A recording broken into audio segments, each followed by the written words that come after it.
Welcome to Mind Your Biz, live at FARCON. I am Rachel Wilkins, and I have the pleasure of sitting down right now with the creator of Base, Mr. Jesse Pollok. So good to see you.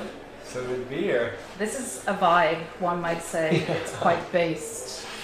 You might say that. You just came off stage with Ted Lasso, and we were talking about kind of the ethos of what it is to be based. Can you, for somebody who's like brand new to this ecosystem, what does it mean to be based? Yeah, absolutely. I think one thing that's important to recognize is that the term based actually predated base. It has long history, long heritage. I think originated kind of in the early 2000s with Lil B, the base god. Has been used pretty widely in Black communities in America. And I think when we think about using the term based, that's kind of like what we look to as the beginning of it. The way we're seeing people use based in the base ecosystem is, I think in a similar way, it's about recognizing people for being authentic, for being creative, for being boundary pushing. It's about saying like you do the right thing even when it's hard. It's about saying like we work on things together as a team. And it's kind of just about recognizing people for being based, like for doing their thing, for showing up. And so, it's been cool to see the community start to kind of triangulate what that means for themselves, and fun to be a part of it. Talk to us a little bit about your background, because you came at this from multiple different avenues. Yeah. Like, talk to us about kind of from an aspirational standpoint when you founded or created Base in just August of last year, which is insane to think that it's not even been 12 months yet. Yeah. But tell us kind of what was your aspirations, in terms of this? I mean, I've now been in the Coinbase orbit for seven and a half years. I joined through an acquisition of a company I started. So I ran that for 5 years. And, I've always been kind of a person, founder who wants to do, big things on my own. And my first 5 years at Coinbase were really about kind of scaling our existing consumer businesses. So Coinbase Pro, Coinbase Wallet, I led all the engineering teams building those. And I think in kind of early 2021, I kind of had this idea of like, what would it look like for me to found something again? I had that like hunger, I think that a lot of founders do, and took some time off and ultimately decided to come and try and do something at Coinbase. And I wasn't sure what it was going to be. And that started what was kind of like a year-long journey of trying a bunch of things, failing, learning. And at the end of all of that trying and failing, we kind of discovered Base. And then we launched a testnet in February, we launched the mainnet in August, and now here we are 8.5 months later, and Base is the largest L2 in the world. And so I think it's happened a lot faster than I expected, and in some ways it's felt longer. It's been now almost 2.5 years of really hard work to get here. And I think the whole time, the thing that's been kind of pushing me and guiding me is this vision of what would it look like if we built a new global economy that everyone could be a part of, that gave everyone an equal playing field, level playing field, regardless of where you are, who you are, you can build. And I think that's what Base is becoming.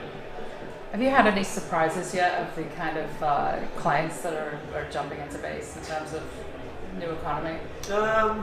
I don't know about it, surprises. I'd say like I'm constantly blown away by the diversity of people who are building on Base. You have people doing seaweed Onchain, right? All day selling seaweed. You have people selling other kinds of food. You have people doing music Onchain. You have games. You have social. You obviously have a lot of financial trading applications, USDC payments, global send and receive. And so I think that I'm pretty continually blown away by just like how many different places people come from and how much different expertise those people bring to build these new kind of next generation of the internet products on chain, and use Base to make their lives better. We're sitting at FARCON. It's the second edition. Last year there was only 40 people that attended. There's 500 people in the gorgeous California sun right now. What role does FARCON play in this ecosystem for you? And this is just kind of a hotbed for like brilliant entrepreneurial minds. Like, how do you see those kind of integrating? Yeah. I mean, I've been a FARCON user from basically day one. I think the reason why I was so excited from the beginning and why we spend so much time in the FARCON community is that it feels like having an open social network that anyone can be a part of, that any developer can build on, and have kind of surety that it's going to stay open, stay something that they can be a part of. is kind of like the substrate that will enable this next generation of on-chain consumer products.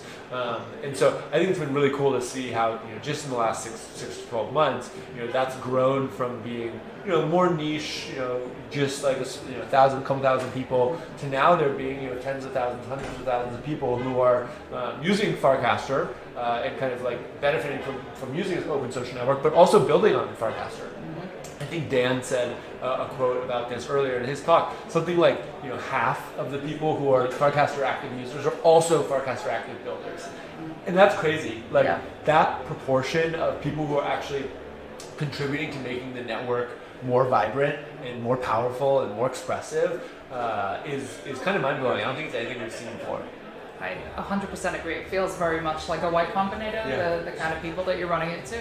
So how do we, like with that in mind, obviously there's kind of a layer of privilege that comes with this group of people, but like how do we ensure that we're getting this technology and this way to do business into the hands of more diverse people and perhaps communities that don't have the same level of access that we do? Yeah, absolutely. I mean, I think crypto and this new on-chain platform that we're building is fundamentally global and it is fundamentally open to everyone. And that said, that doesn't mean it's evenly distributed, right? Like it's accessible, but it's not evenly distributed. So I think a lot of what we focus on base is like how do we distribute it better? And so we've been doing all sorts of things. We've been supporting people to run meetups in their local communities, and I think every weekend now we're having like 2 or 3 or 5 meetups happen that we give money to fund and we give them resources to help do it. But there's actually people on the ground who are based who are just doing it themselves. And so I think that's a big one. We're also seeing a lot of people start to use tools built on Base to actually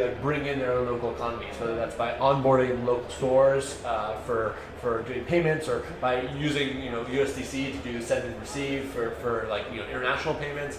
I think people are starting to see, wow, these are these really powerful tools. What if I actually use them to make my local communities better? And that's something that we're really getting behind. And so I think a lot of what we need to do is not think kind of monolithically of one team or the Base team or the Farcaster team is going to solve bringing the entire world on chain. No, it's that's not possible. What is possible is building open protocols and building open networks that anyone can contribute to, and then the world can bring itself on chain. Right. The people in their local communities have the best expertise to figure out how do they actually take this technology and use it to make their lives better, their local communities better, and we just need to give them the platform to do that.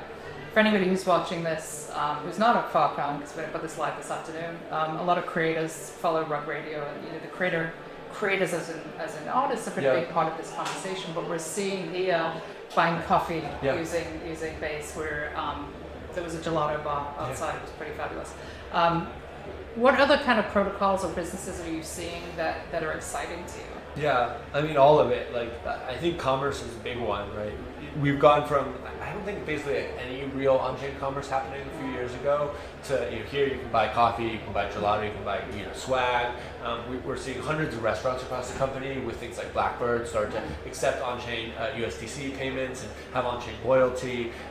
So I think commerce is going to be huge. Obviously social networks like Farcaster are starting to emerge and starting to grow really, really quickly. We're seeing games and kind of new games that are global by nature, that have money baked into them at their core, but are still really fun to play, not just kind of play to earn where people are just trying to make money. It's actual fun, and it uses the money as a way of creating more fun.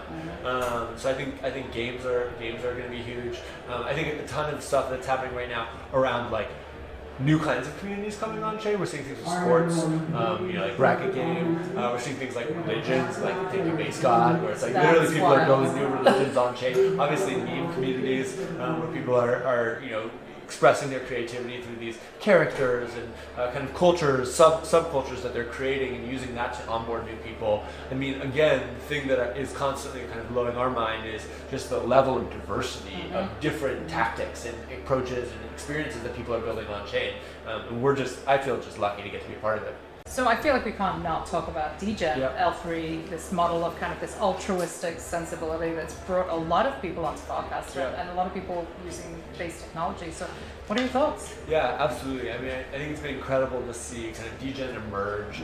They were a real innovation. The tipping model where you kind of tip and that contributes to kind of the airdrop that you receive. It's actually a really novel distribution mechanism for a token where you're kind of bootstrapping off of the like social activity that's happening in the network to generate this kind of graph that you can then use to distribute economic value. And so I think that was a real innovation. And then I think the really cool thing to see about Degen is like they didn't stop there, right? They created a real community of people building things with Degen. They launched an L3, which is like another developer platform that plugs into Base that makes it possible for people to build new kinds of applications.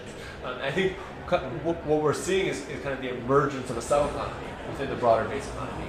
And that for me is again just kind of indicative of the level of diversity of perspectives and experiences and products that people are building to create this global on-chain economy that we're going to bring everyone into.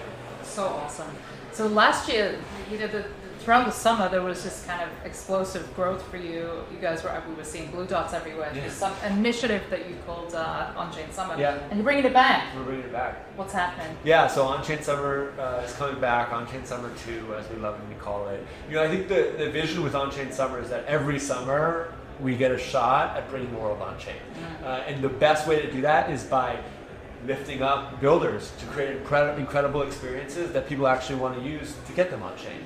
And so this summer, we're coming back. There's millions of dollars of funding for builders. There's going to be massive effort in getting distribution to those builders so that when they build great products, you can actually get them in front of real human beings. And my hope is that we actually get to take hundreds or thousands of shots on goal, where even if just 1 or 2 or 5 or 10 of those shots on goal grow to be viral and have 1 million people interact with it, that's a huge step forward for bringing more of the world on chain. And so I really think that we are at this inflection point as an industry where the infrastructure is ready, the products are being built, and now they're just starting to kind of catch fire. And this summer, I expect we'll see a bunch of products catch fire and a bunch of people come on chain. Was there anything from Onchain Summer last year that you think had that stickiness that really kind of brought the masses? I mean, I think what we saw last summer was that the infrastructure was still not quite there, but we still saw a bunch of experiences that people built, right? Like, for instance, the Base channel in Farcaster, that was from Onchain Summer. It was originally called Onchain Summer. That was the channel, and then we renamed it to Base after the summer was over. And now it's the largest channel on Farcaster with more than 100,000 people in it. We saw Frontech, which is another central product launch during Onchain Summer. They're about to launch V2. I think that's going to be massive. A lot of the grants infrastructure that we used in Onchain Summer is now re-emerging in rounds, which I think is the most effective grants tool that we've ever used on the Base side to distribute resources to builders. And so I feel like last summer was kind of just the beginning. Right? It was our first stab. We saw a lot of people give a good first effort, and there were sparks that kind of flew there that have been turning into bigger and bigger things. And this summer, we're going to see that again at like 10x the scale. And I think my call to builders is that if you are a creative, if you are a builder, if you're a developer, build something cool on chain this summer. We have all of the resources you could ever ask for to create your dreams on chain, on Base, or anywhere else on the Superchain. And so my ask would be just start dreaming and start building, and we'll see you in On-Chain Summer. What a great way to end the interview. A call to action. Thanks, awesome. Jesse. Thanks Such so much. a pleasure. It's so fun. Thanks.